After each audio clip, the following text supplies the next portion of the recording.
लाखो रुपयांच्या बक्षिसांच्या आमिषानं उंच हंड्या फोडताना अनेक गोविंदा जखमी होतात। प्रसंगी गोविंदांचा मृत्यूही ओढ होतो।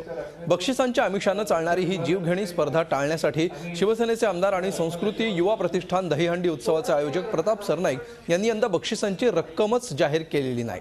दरवर्षीप्रमाणे वेगवेगळ्या हंड्या न ठेवता एकच मानाची दहीहंडी ते ठेवणार आहेत। उल्लेखनीय बाब म्हणजे गेल्या वर्षी सरनाईक यांच्या उत्सवात जोगेश्वरीच्या जय जवान गोविंदा पथकानं स्पेनचा जागतिक रेकॉर्ड तोडताना 43.79 फूट उंचीचे 9 थर लावले होते।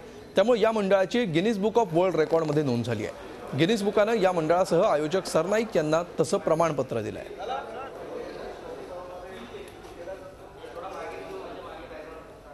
हे थर रचत असताना कुठल्याही प्रकारे अपघात होऊ नये ही प्रामाणिक इच्छा मनामध्ये असल्या कारणानं आणि गेल्या वर्षी लिम्का जो रेकॉर्ड आहे आणि गिनीजचा जो रेकॉर्ड आहे तो आमच्या उत्सवामध्ये झालेला असल्या कारणानं त्या विश्वविक्रम जर कोणी तोडायचा प्रयत्न करत असेल तर आमची नाही आहे, परंतु त्यांनी तो प्रयत्न करत असताना आधी सराव योग्य प्रकारे करावा।